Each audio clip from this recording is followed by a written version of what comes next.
مسلمان کا آخرت پر چونکہ ایمان ہوتا ہے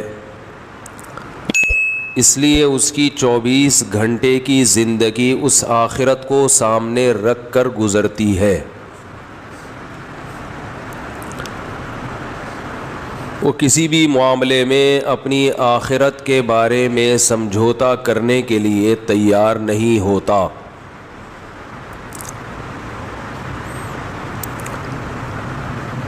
اور جن کا آخرت پر 100% یقین ہوتا ہے، استحضار ہوتا ہے، دماغ میں آخرت سوار رہتی ہے، ایسے مسلمانوں کی پھر 2 قسمیں ہیں۔ ایک وہ، بلکہ 3 قسمیں ہیں۔ ایک وہ جو آخرت کی تیاری میں لگے رہتے ہیں، ایک وہ جو آخرت کی تیاری میں لگے تو نہیں رہتے مگر ان کو فکر رہتی ہے، ان سے گناہ اگر ہو جائے تو توبہ کرنے کی فکر، گناہ کی عادت پڑ جائے تو اس بات کی فکر کہ اس گناہ کو چھوڑا کیسے جائے، اس کی فکر میں دن رات گزر رہے ہوتے ہیں۔ اور تیسری قسم کے وہ مسلمان ہیں جن کا آخرت پر سرسری ایمان ہے مگر انہوں نے ابھی تک آخرت کو مقصد نہیں بنایا۔ میجورٹی اسی قسم کے مسلمانوں کی ہے، مقصد نہیں بنایا، بس ایک ہے کہ مرنے کے بعد بھی کچھ ہوتا ہے تو تھوڑا سا صدقہ کر دیا، جمعے کے دن ذرا نہا دھو لیے، کپڑے استری کیے، پہن کے مسجد میں آ گئے، اور رمضان میں روزے رکھ لیتے ہیں، وہ سب رکھ ہی رہے ہوتے ہیں، ایک ماحول بنا ہوا ہوتا ہے۔ لیکن اللہ کو یہ مطلوب نہیں ہے۔ دیکھیں، جن کا آخرت پر سرے سے ایمان ہی نہیں ہے وہ تو بالکل ہی ایک الگ قسم ہے نا، وہ تو مسجدوں میں آتے ہی نہیں ہے، ان تک تو ہم اپنی بات یوٹیوب کے ذریعے پہنچاتے ہیں، اور پھر وہ ہمارے بیان میں سے ادھورے کلپ نکال کر اسلام کے خلاف باتیں کرتے ہیں۔ ملحد پر میں بات نہیں کروں گا، بس ایک چھوٹی سی چٹکلا بھی، ایک نیا بیان آیا میرے خلاف کیا، اسلام کے خلاف، اس میں یہ مسئلہ بیان کر رہا ہوں کہ طلاق کا حق مرد کے پاس کیوں ہے، عورت کے پاس کیوں نہیں ہے۔ تو اس میں نے یہ بات کی کہ مرد کی ملکیت سے عورت نکلتی ہے، نقصان مرد کا ہے، اور ملکیت کا مطلب بتایا کہ عورت پر مرد کو غلام والی ملکیت نہیں ہوتی کہ جیسے وہ اس کی غلام ہو، ملکیت کا مطلب اس کے ماتحت ہوتی ہے، اس کے کنٹرول میں ہوتی ہے، ہر چیز میں نہیں، کچھ چیزوں میں تو آپ کے ماتحت ہے۔ تو اپنے ماتحت کو جب آپ اپنی ملکیت سے میری یہی مراد ہے کہ ماتحتی سے نکالو گے تو نقصان آپ کا ہوگا۔ تو یہ بیان کیا تھا، اس پر مجھے بیان کے دوران یہ خیال ہو رہا تھا کہ ملحد لوگ اس لفظ کو نکالیں گے، ملکیت، ان کو پروپیگنڈے کا موقع ملے گا، اور ایسا ہی ہوا، انہوں نے یہ لفظ نکالا، حالانکہ پوری ڈیٹیل آگے پیچھے اس کی میں نے بیان کی ہے۔ اس لفظ کو نکال کے پروپیگنڈا کیا کہ دیکھو اسلام اس کا قائل ہے کہ عورت مرد کی مملوکہ ہوتی ہے، مرد مالک ہے، عورت کیا ہے، اس کی غلام، گویا مملوکہ ہے۔ اور پھر میں نے یہ بھی بتایا اس پورے بیان میں کہ طلاق دینے میں نقصان اصل میں مرد کا ہے، عورت کا نہیں ہے۔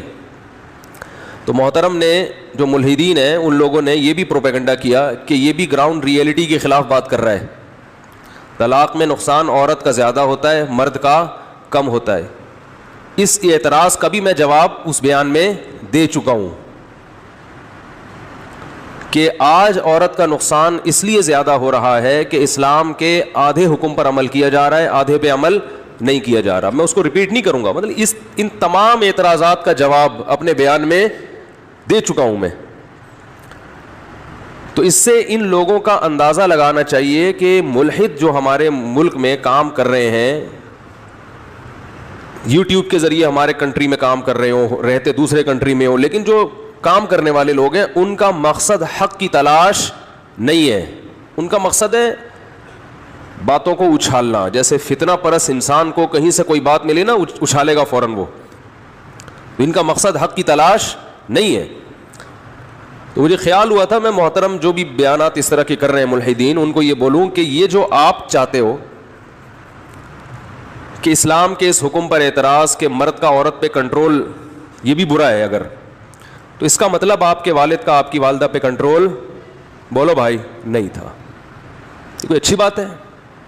آپ کا اپنی بیگم پہ کنٹرول بولو نہیں ہے. اگر یہ اسلام نے جو کہا ہے کہ کنٹرول مرد کا ہوگا, تو یہ کنٹرولنگ پاور بھی اگر جو مرد کو دی ہے یہ غلط کیا ہے, تو اس کا مطلب وہ تمام لوگ بہت نیک ہیں جن کا اپنی بیویوں پہ کنٹرول نہیں ہے. پرس اٹھا کے جہاں جائیں, جس کے ساتھ رات گزاریں, جہاں ٹائم گزاریں, کنٹرول مرد کا نہیں ہونا چاہیے. تو یہ خود اپنی اوقات بتا رہے ہوتے ہیں, اور جب کنٹرول نہیں ہوتا تو پھر اس قسم کی چیزیں پیدا ہوتی ہیں معاشرے میں. تو فطرت کے خلاف, نیچر کے خلاف چلاتے ہیں یہ لوگ, اور اعتراض کس پہ کرتے ہیں؟ اسلام پر. اسلام کو اللہ نے کتنے پیارے انداز میں ڈیفائن کیا, فطرت اللہ التی فطر الناس علیہا.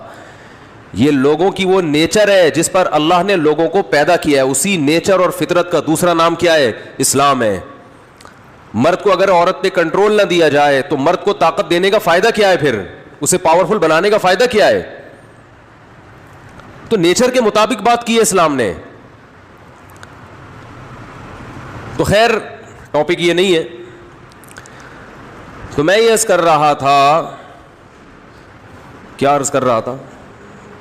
موضوع تو ہے دماغ میں لیکن بات کہاں پہنچی تھی؟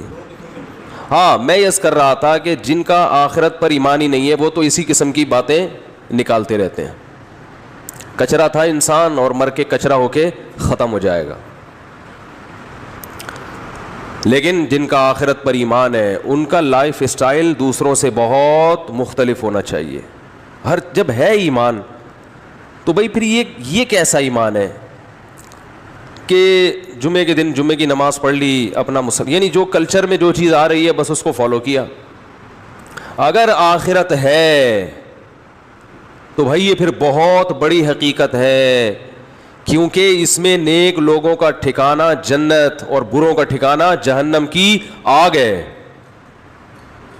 پھر یہ دنیا مسافر خانہ ہے, یہ اصل نہیں ہے. پھر یہاں کے غموں کو حد سے زیادہ محسوس کرنا یہ جہالت اور حماقت ہے. یہاں کی خوشیوں میں اپنی لمٹ کو کراس کر دینا یہ حماقت اور جہالت ہے. لیکن یہی حماقتیں اور جہالتیں صبح و شام ہم کر رہے ہیں. کوئی پیسے کے پیچھے پاگل ہے تو اتنا پاگل ہوا ہے کہ آپ کی سوچ ہوگی. کسی کو کوئی بیماری ہے, اب یہ کورونا میں کچھ تو مان ہی نہیں رہے, جو مان رہے ہیں وہ وہمی ہو گئے ہیں بالکل ہی. دماغ پہ ایسا مسلط کر لیا کہ وہ لگ رہا ہے کہ ٹینشن سے ہی نہ مر جائے. احتیاط نہیں کر رہے, بس دماغ پہ خامخواہ کا مسلط کیا ہوا ہے. میں جیب میں ماسک لے کر بیٹھا ہوا ہوں, یہ بولتے ہوئے تو ماسک نہیں لگا سکتا نا انسان. آپ کہیں گے خود کون سا کوئی احتیاط کر رہے ہو. اور یہ والا ماسک ایویں بیکار ہے, یہ ٹیشو پیپر ہے. اصل ماسک وہ ہے وہ جو ڈاکٹر لوگ لگا رہے ہیں نا, ہاں کیا نام ہے اس کا, N95. تو لگا لیا کریں ماسک, کو ثواب ملے گا انشاءاللہ. تو احتیاط پر عمل کر لیں. مصیبت یہی ہے کہ میں ٹاپک چھیڑنا نہیں چاہتا. جس کو جب تک ہوتا نہیں ہے نا وہ مانتا نہیں ہے, اور جس کو ہوا ہے اس کی چیخیں نکلی ہیں. اور ہسپتالوں میں رش ابھی اتنا بڑھ گیا ہے. ہمارے ایک بڑے استاذ کا بھی ایک میسج آیا, انہوں نے کہا کہ ہسپتالوں میں جو اچھے ڈاکٹر تھے, اچھی نرسیں تھیں, یا تو بیمار ہو گئے ہیں یا مر گئے ہیں یا بھاگ گئے ہیں. اب ایویں جونیئر قسم کے لوگ کچھ ہیں جن کو وہ بس چیخنے چلانے دیتے ہیں مریض کو, اور وہ خود آتے ہوئے بھی ڈرتے ہیں پاس. لیکن جب تک ہوا نہیں کھا کے آؤ گے یہ باتیں سمجھ میں نہیں آئیں گی.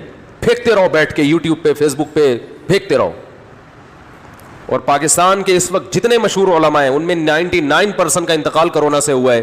لیکن افسوس کی بات یہ ہے کہ ان کے لواحقین ماننے کے لیے تیار نہیں ہوتے. یہ فیصلہ کر لیا کہ نہیں, پوری دنیا بے وقوف ہے. ساری دنیا میں فلائٹس کینسل ہو گئی ہیں, اب جہازوں کی کمپنیوں کا بیڑا غرق ہو گیا ہے. لیکن ہم ہیں بہت بڑے ماشاءاللہ فنٹر, ہمارے پاس ریسرچ ہوتی ہے اصل. تو جب تک مرو گے نہیں یقین نہیں کرو گے, اور جب مر گئے تو پھر یقین کرنے کا فائدہ نہیں ہوگا. احتیاط کرو, باقی یہ کہ ڈرو نہیں. اب سوال پیدا ہوتا ہے جب اتنا ڈرا دیا تو پھر کہہ رہے کہ ڈرو نہیں. موت سے ڈرایا ہے کہ مر جاؤ گے, یعنی یہ خطرہ ہے کہ مر جاؤ گے, تو اگر زندہ چاہتے ہو, زندگی چاہتے ہو اپنی بھی, اپنے گھر والوں کی بھی, بوڑھے والدین کی بھی, تو احتیاط کر لو بھائی.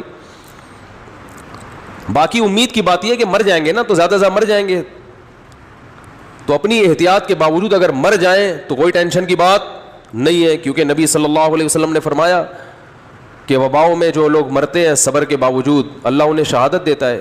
اچھا ہے, گناہ معاف ہو جائیں گے انشاءاللہ. کیا خیال ہے بھائی؟ نہیں مرے تو کل ویسے ہی مر جانا ہے. تو آپ امید چاہتے ہو یہ کہ کچھ بھی نہ ہو, ٹھیک ہے نا, ایسے تھوڑی امید ہوگی, کچھ تو ہوگا. حالات بھی, ابھی جو میں نے قرآن کی آیت پڑھی ہے اس میں تو اس کا تو مضمون ہی یہی ہے, ہم تمہیں آزمائیں گے.